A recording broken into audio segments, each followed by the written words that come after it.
Donc, vous vous souvenez du passage d'avant? Ah oui, c'est ça. C'est finalement.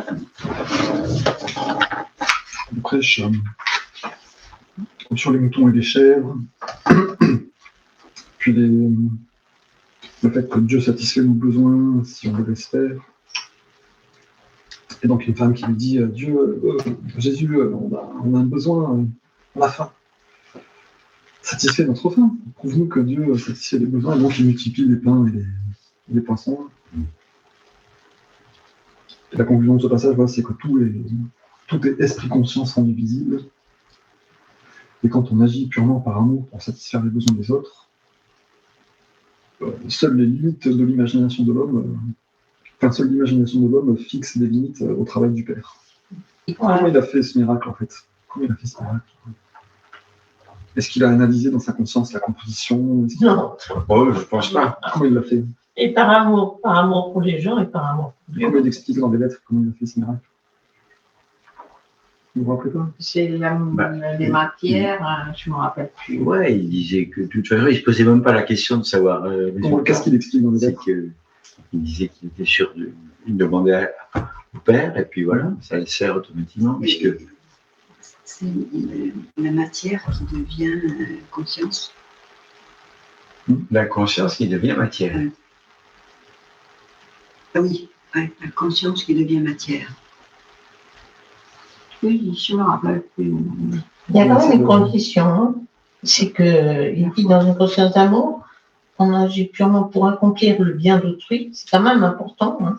Les seules limites de l'œuvre d'amour dans le monde sont les limites que l'esprit de l'homme impose. Mais il faut vraiment que ce soit une œuvre d'amour au départ, à mon avis. Je pense pas que ça marche pour soit. Oui. Il va à l'écart avec le panier de poissons et de pain, là. Il va à l'écart des gens. Il contemple les poissons et les pains, en sachant que c'est de la conscience rendue visible. Voilà. Et ensuite, il se concentre sur le fait que le Père satisfait les besoins. Et c'est tout. Oui. Il dit, voilà, la matière, c'est que de la conscience rendue visible. Cette conscience, c'est de la conscience divine qui veut satisfaire les besoins des gens. Donc, il remercie pour la conscience divine qui va nourrir les gens. Et il voulait montrer aussi la puissance de Dieu, en fait, aussi. Ouais. Mais vous avez compris le truc? Il ne fait pas des formules magiques, il ne comprend pas les trucs de façon complexe, en se projetant dans les poissons. Non. C'est juste dans sa conscience que ça se passe. La matière n'est pas solide, c'est que de la conscience. Et Dieu satisfait les besoins quand on a la conviction qu'il va le faire. Quoi. Donc, si vous voulez, je vous relais ce petit passage, c'est quand il utilise l'expression Dieu puissance de l'esprit. Je m'éloignais un peu de la foule et contemplais tranquillement les niches et les poissons, sachant qu'il n'était que Dieu puissance de l'esprit, la substance de toute matière, rendue visible. Je savais que Dieu puissance de l'esprit était illimité et puissamment actif dans ma conscience. Je savais que la nature du Père était la satisfaction des besoins.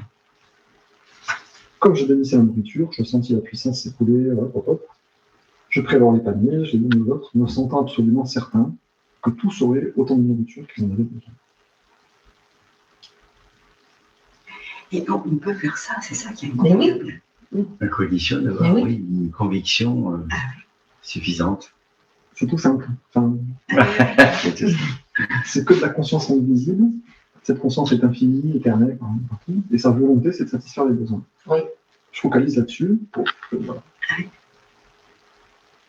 par amour pour les autres, et en plus pour montrer la puissance de Dieu aussi. Donc là, il va prolonger un petit peu dans le paragraphe suivant, donc à partir du paragraphe 26, ce concept-là de tout est la conscience rendue visible, tout est propulsé par la volonté de satisfaire les besoins. Il va le continuer dans les plantes. Dans les plantes. Ah, dans les plantes. Dans les plantes et les graines. Ah oui. Il utilisait ça comme une métaphore pour dire, en fait, une graine devient un arbre. Ah oui, je trouve très Je vous fais le spoiler du sujet. En fait, une graine devient un arbre parce que cette graine a la conviction qu'elle est un arbre. Ah oui. Et donc vous, si vous avez la conviction dans votre tête que vous êtes Dieu, de la même façon que la graine a la conviction que c'est un arbre, alors vous allez pouvoir faire des miracles. Donc il fallait effectivement trouver trouver la solution de cette métaphore. Ok, donc allons-y avec le paragraphe 26. Un autre jour, j'étais assis sous un arbre à l'extérieur de Bethesda, entouré de gens qui avaient amené leurs malades pour qu'ils soient guéris. Comme toujours, ils s'émerveillaient du retour de la vie et de la santé dans ces personnes. Ils se demandaient comment de tels miracles pouvaient être accomplis.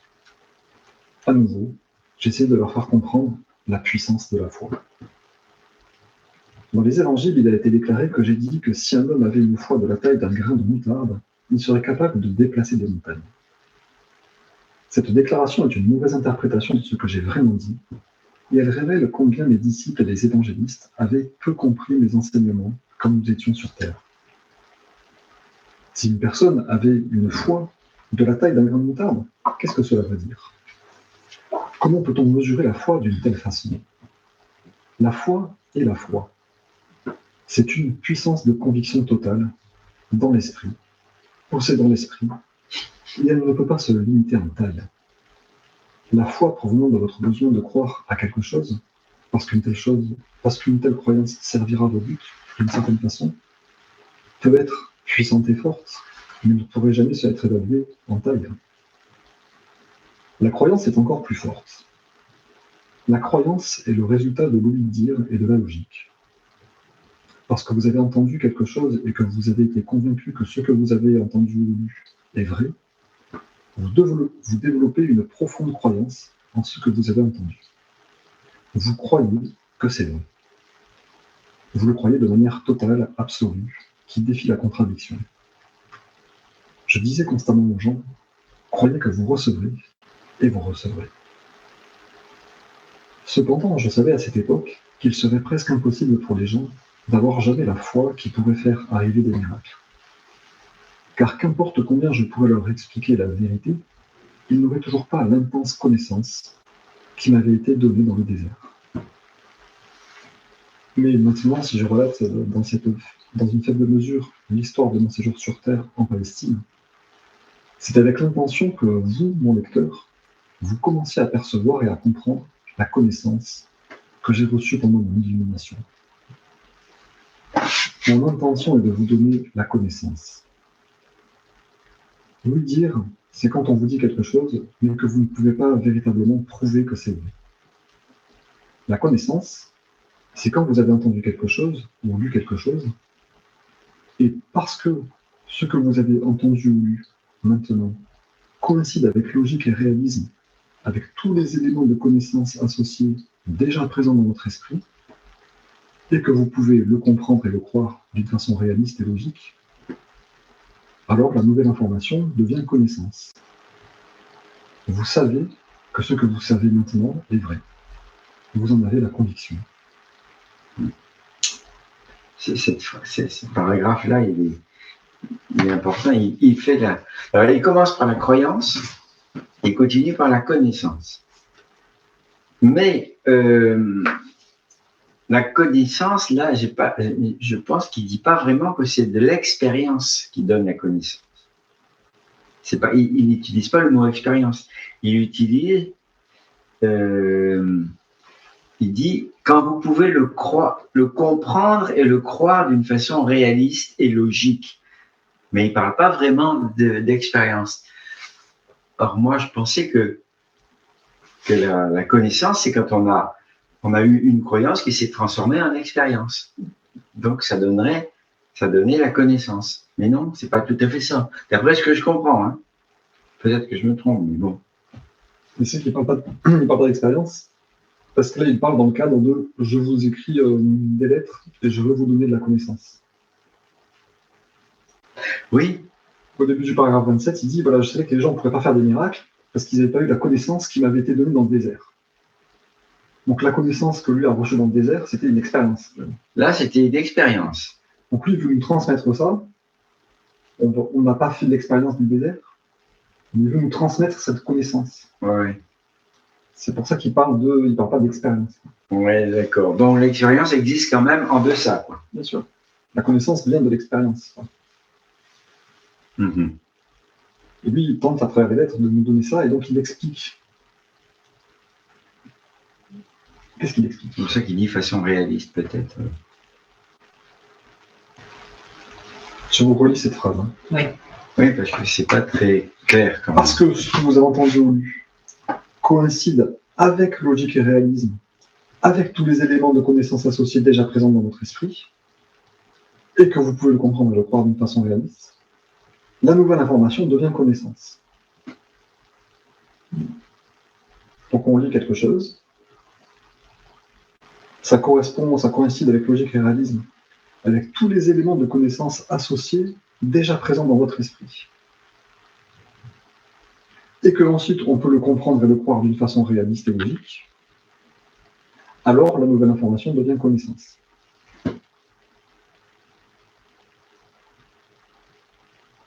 Donc il y a plusieurs étapes, quoi. Il faut que ça coïncide avec logique et réalisme, avec tous les éléments de connaissance déjà dans la tête, tous les éléments de connaissance associés déjà présents dans l'esprit. Et quand ça coïncide avec ça, il faut qu'on puisse le comprendre et le croire d'une façon réaliste et logique. Et ensuite, on juge que c'est connaissable, que c'est acceptable comme étant vrai, quoi. Parce que la logique, ce qui semble logique, n'est pas forcément ce qu'on a expérimenté. Oui. C'est logique parce que, effectivement, en réfléchissant, on dit ça ne peut pas être autrement. Et la logique fait que, voilà. Mais c'est une réflexion. C'est pas uniquement la logique. C'est pas uniquement la logique. Il parle bien des éléments de connaissance associés déjà présents dans notre esprit. Déjà présents. Tu connais des trucs sur les plantes, j'imagine. Les fleurs, les géraniums. Tu vas lire un nouveau truc sur une plante que tu connais. Le géranium, en fait, si ce que tu lis, ça correspond à tout ce que tu sais déjà sur les géraniums, si ça raconte bien des choses qui sont cohérentes, et que ce que ça raconte, ça te paraît logique et normal, tu vas dire, tiens, j'ai appris quelque chose sur le géranium. C'est une confirmation. Si ça raconte un truc qui contredit tout ce que tu sais sur les géraniums, tu vas dire, ce que je dis, c'est une bêtise, quoi. Tout ce que je sais sur les géraniums depuis 20 ans, ça contredit tout ça. Donc, je ne peux pas le croire. Donc, l'histoire du géranium, ça peut t'apporter quelque chose. Si tout ce que tu sais correspond, et puis hop, tu apprends quelque chose de plus. Voilà, c'est comme un morceau de puzzle qui s'emboîte dans ce qu'il y a déjà là, en fait. Je crois que le point important de ce paragraphe, c'est ça, en fait. Il faut que ça corresponde avec logique et réalisme, avec tous les éléments de connaissance associés, qui sont déjà présents dans l'esprit. Oui. Ouais. Donc, quand tu dis quelque chose sur un sujet que tu ignores complètement, tu n'as aucun élément associé, tu l'acceptes en disant pourquoi pas, je m'en fous, de toute façon, je ne sais rien du tout. Je suppose. Si c'est un sujet que tu connais un peu, tu te dis bon, ok, peut-être je me trompe, quoi. Si c'est un sujet que tu connais beaucoup, les géraniums ou je sais pas quoi, là, tu te dis j'ai un niveau d'exigence pour accepter quelque chose de nouveau qui est assez élevé, parce que je connais déjà beaucoup de trucs. Mais il faut que ça corresponde. Il faut pas qu'il y ait de points contradictoires, quoi. Ouais. Il faut que ça colle. Oui, mais alors si on prend par exemple l'exemple des vaccins, les gens qui sont convaincus. Non, mais on va prendre des exemples qui nous intéressent. On prend les exemples des lettres. Oui, non, mais justement, oui, mais les gens, ils sont convaincus, ils savent depuis des années. Non,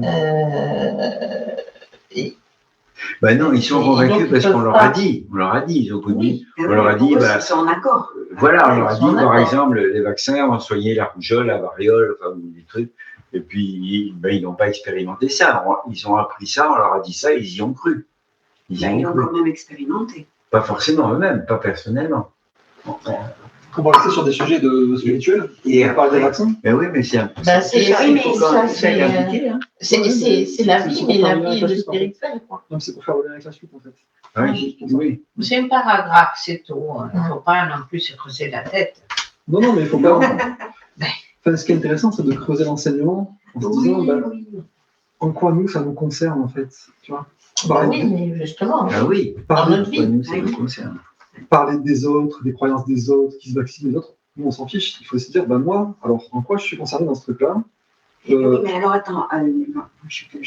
Non, on s'en fiche pas. Parce qu'on vit dans une communauté. Et Marie-Christine, je ne suis pas en train de dire qu'on s'en fiche des autres. Je suis en train de dire, on fait un groupe de lettres, on est en train de lire un enseignement spirituel. On devrait se dire, moi, comment je peux progresser, moi, spirituellement, aujourd'hui, à 10h30, 11h, ou ce matin. Oui. Tu vois. Après, j'irai aider les autres. Mais là, se dire, Je dis il y a des trucs, je me dis ah oui, mais les autres, les vaccins, les autres. Mais moi, peut-être que j'ai des éléments de connaissance dans ma tête qui m'empêchent ensuite de s'y venir, quoi. Libérez-vous, vous étiez partiellement aveugle avec votre foi dans Jésus-Christ, vous pensez que c'était Jésus qui vous aidait alors que c'était tout un... Donc ce qui est intéressant, c'est de lire ce truc-là et de continuer dans cette logique, de se dire, ben, moi j'ai des croyances qui m'empêchent de progresser spirituellement. Donc dans cette démarche-là, je m'en fous des autres et de leur vaccin. C'est-à-dire, moi j'ai des problèmes de croyances négatives. C'est pour ça qu'il faut que je travaille sur moi, en fait, quand je lis ce truc-là. Et pas que je pense aux autres et leurs vaccins. Ça ne me concerne pas, en fait. Moi, je suis concerné par mes propres croyances, ma propre évolution spirituelle. Et je comprends ta démarche. Donc, il faut bien que je me dise, je ne suis pas parfait, j'héberge des trucs négatifs. Le travail, il est là. Il n'est pas de se dire, je vais essayer de comprendre pourquoi les autres se trompent. Il faut que je me dise, moi, il faut que je progresse spirituellement. Non, je ne sais pas pourquoi les autres se trompent. Ça, c'est une fois en trop. C'est pourquoi les autres pensent autrement. Moi, il me semble que quand on avance ensemble, bien sûr que je comprends, tu veux qu'on avance comme ça. Je pense qu'on ne peut pas avancer. Là, je crois que le thème ici, c'est la foi en Christ. La foi, la connaissance et la foi. On ne va pas. Je pense qu'il faut se. Oui, il en arrive à la conclusion, c'est la conviction. Il faut avoir la conviction. Transformer sa connaissance, sa foi, sa connaissance en conviction. Vous en avez la conviction. C'est les derniers mots du paragraphe. On va continuer à voir ce qu'il dit après. Donc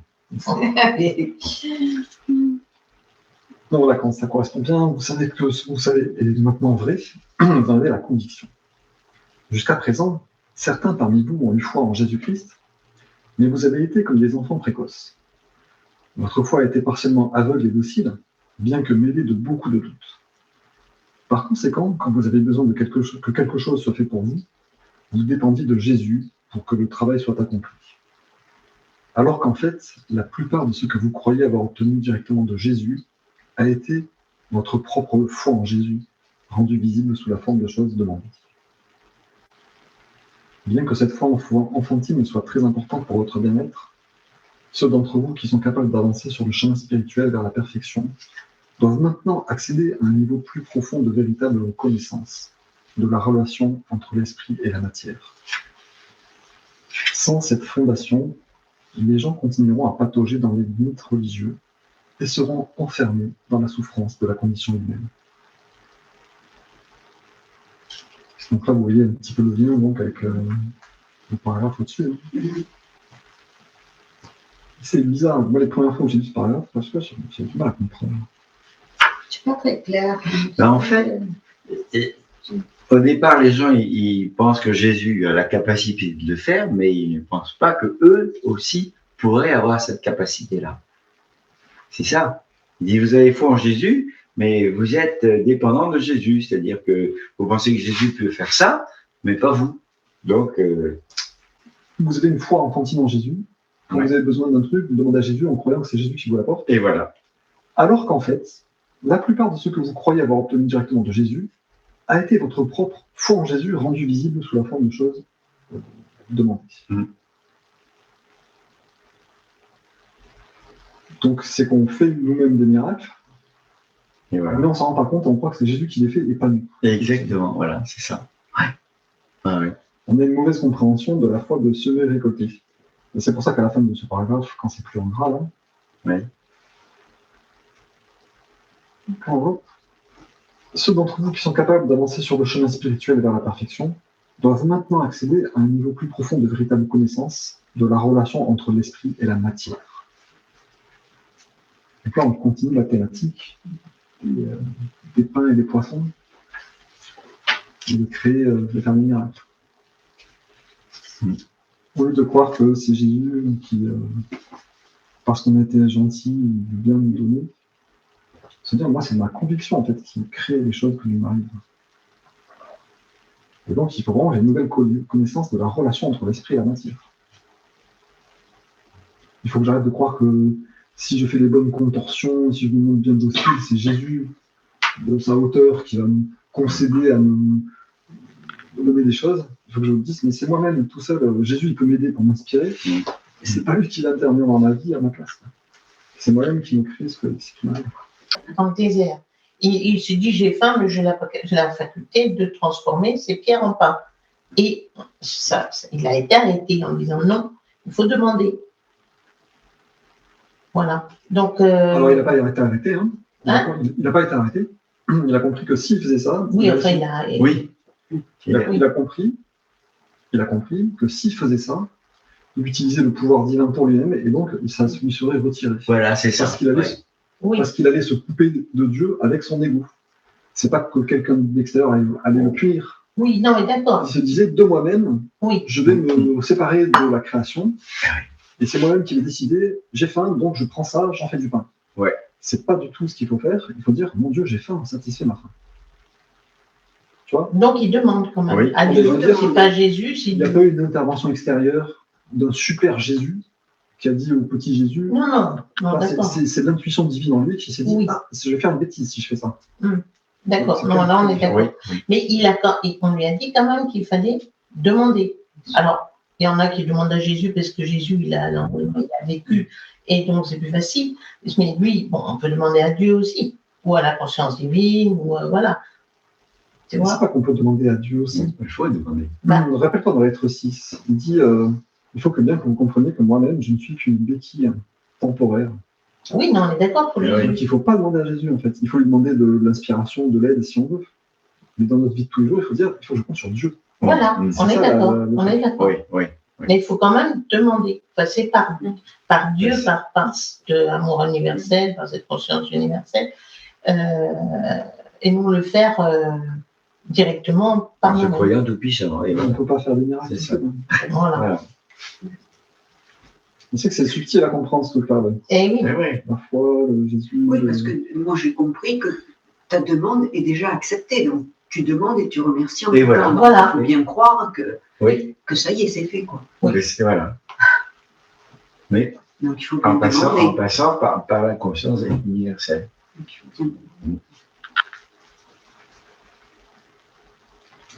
Continuons. Donc il est encore un petit peu sévère en disant sans cette fondation de la véritable connaissance de la relation entre l'esprit et la matière, les gens continueront à patauger dans les mythes religieux et seront enfermés dans la souffrance de la condition humaine. Quand j'étais sur Terre, j'ai dit la vérité aux gens. Mais elle était continuellement mal interprétée. Ce que j'ai vraiment dit au sujet de la foi, c'était cela. Vous voyez ce grand arbre immense ? Il a grandi à partir de la plus minuscule graine imaginable. Vous voyez son vaste tronc, ses branches et son feuillage. Toute cette croissance énorme est sortie d'une petite graine. Comment une telle chose a-t-elle pu arriver ? D'où sont venus tout le bois de l'arbre et le feuillage qui l'orne ? Est-ce que cela n'est pas autant un miracle que les miracles que j'accomplis pour vous, jour après jour ? Est-ce que la croissance de cet arbre n'est pas autant le travail du Père que la guérison qui a lieu dans les personnes malades ? Je vous le demande, qu'est-ce qu'une graine ? Pouvez-vous me le dire ? Non, vous ne le pouvez pas, mais je vais vous le dire. C'est une minuscule entité de connaissance de conscience. C'est la connaissance de conscience de ce qu'elle deviendra. C'est un fragment de conscience tiré de la conscience créatrice divine. C'est un fragment de puissance de l'esprit tiré du Père puissance de l'esprit, qui, une fois planté dans la terre et arrosé par la pluie, commencera à s'habiller avec la matière visible, dont il possède la connaissance au plus profond de lui. Cette connaissance est vraie, elle est solide, elle est forte et inébranlable. Cette connaissance de soi incarnée dans la graine est une conviction dans la conscience. Toutes les formes de vie proviennent de cette connaissance pointue de soi. Une conviction dans la conscience. Cette conviction dans la conscience est ce qui différencie le sol inanimé et les rochers de tout ce qui vit et croît à la surface de la terre. Là où il n'y a pas de conviction de conscience ou de connaissance de l'identité, il n'y a pas de croissance. La conscience dans le sol et les rochers reste de la conscience dans une forme dormante. Par conséquent, si vous pouviez croire en ce que vous demandez, aussi puissamment qu'une graine de moutarde connaît sa propre identité, vous seriez capable de faire tout ce que vous voudriez. Si vous pouviez avoir dans votre esprit une graine, le plan perfectionné de vos buts les plus chers, et savoir sans aucun doute qu'elle peut croître et arriver à la parfaite réalisation, vous verriez cette merveilleuse graine s'animer d'une vie qui lui est propre et qui se manifesterait maintenant dans votre vie. Et vous pourriez sûrement déplacer des montagnes dans vos vies, ces montagnes qui se tiennent en travers de votre chemin et vous empêchent de réaliser tout ce que vous voudriez. Des montagnes qui, dans des moments d'imprudence et de pensées mauvaises, ont été créées par vous-même. Si seulement vous compreniez la création et l'existence, vous serez capable de vivre des vies de liberté totale, d'accomplissement illimité et de joie transcendante. Cherchez à comprendre et vous trouverez que petit à petit la compréhension vous viendra. Frappez à la porte de l'univers donnant accès à Dieu, la conscience Père universelle. Et finalement, vous verrez la porte s'ouvrir et vous aurez un accès au secret du monde. Croyez seulement et vous recevrez. Je me le rappelais aussi à tout moment, seuls ceux qui ont des esprits et des cœurs purs accompliront ces choses puissantes. Les méchants peuvent prospérer pendant un certain temps, comme l'ont fait les rois, des armées conquérantes et d'autres, en amassant l'iniquité dans leurs esprits. Ils ont eu la permission de faire leur travail pendant un certain temps, car un certain bien proviendrait aussi du mal. Mais finalement, ils échouent et leurs noms sont vilipendés par le reste du monde. Par conséquent, tous ceux d'entre vous qui peuvent le faire, examinez vos motivations. Les désirs nés uniquement d'un désir égoïste de richesse ou de confort terminent finalement en déception, en maladie et mort.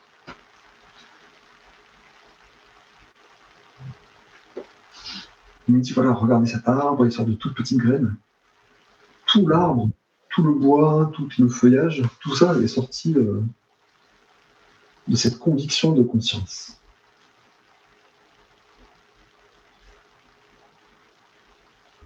On voit une graine, mais en fait, la graine, c'est un fragment de conscience. Et donc, c'est pour ça que il nous a parlé avant de la foi, de la croyance, de la connaissance, de la conviction. La graine, elle a vraiment la conviction et la connaissance qu'elle est un arbre. Et donc, nous, voilà, quand on demande à Dieu la satisfaction des besoins, il faudrait qu'on ait la même intensité de foi que la graine qui connaît sa propre identité. Si vous pouviez croire en ce que vous demandez aussi puissamment qu'une graine de moutarde connaît sa propre identité, vous serez capable de faire tout ce que vous voudrez.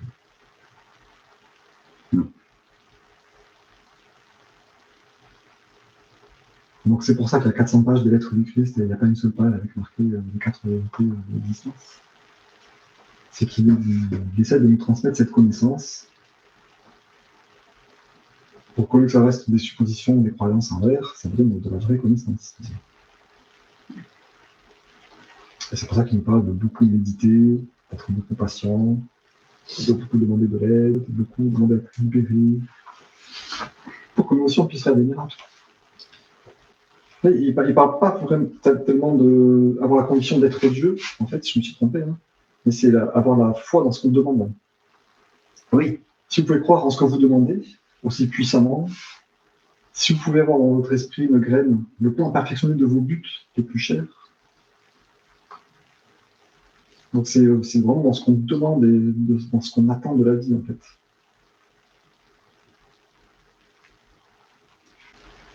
Est-ce que tu saurais formuler, Marie-Christine, ce qui te touche là?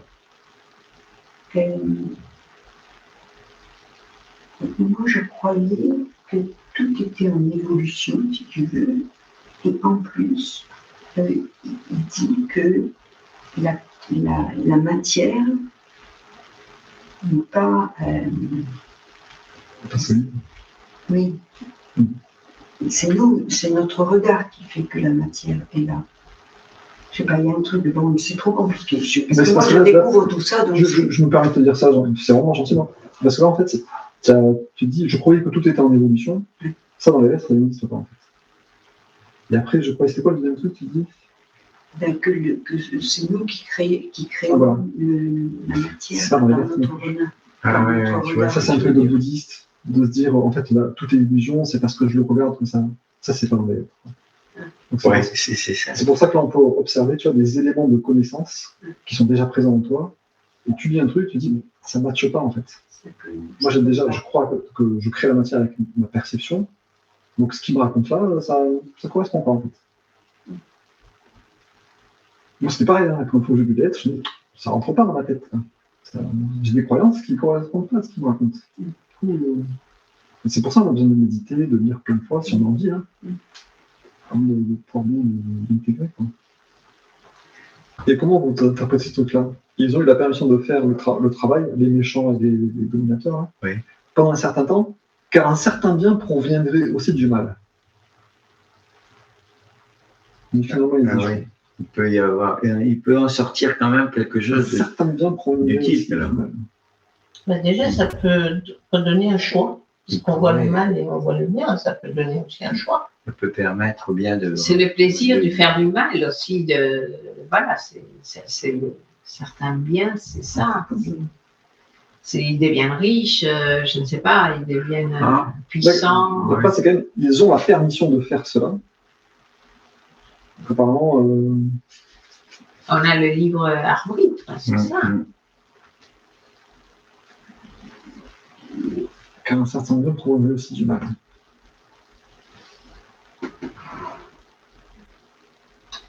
Moi, je me dis, bon, ça va servir de contre-exemple. Il ne faut pas faire comme Adolf Hitler. Voilà. Ou alors, ça permet de renforcer la résistance des gens qui sont soumis au mal. Voilà, par exemple. Moi, je le vois à mon niveau personnel, hein, avec mon histoire de vie, de famille et tout. Je vois que ce qui ne vous tue pas vous rend plus fort. Oui, oui, voilà. Une bonne donc, toi, c'est quelque part... oui. Oui. On le voit bien. Hein. Donc, il y a le côté bon, là, qui est bien. S'il n'y avait pas ce traitement mauvais, on n'aurait pas pu développer des capacités mécaniques pour survivre. Ah oui. Moi, je le comprends comme ça. Un certain bien proviendrait aussi du mal. Oui. C'est-à-dire que tu veux dire que la confrontation du mal, toi, te permet d'évoluer vers quelque chose qui t'élève. Ça peut d'une certaine façon. Ça peut d'une certaine façon. C'est pas obligatoire et c'est pas automatique. Donc, c'est le côté bon qui sort du mal. Oui. C'est un petit peu comme le Christ hein, qui dit qu'il a été poussé dans son état christique par son hypersensibilité, son hyperactivité, face à la misère des gens qu'il n'arrivait pas à supporter. Quoi. Donc on peut dire que c'est la misère des gens qui l'a poussé à devenir Christ. Dans l'esprit. Et donc c'est pour ça qu'il y a cette dernière phrase, ces deux dernières phrases là, de ce paragraphe, qui est un peu mystérieuse quand même.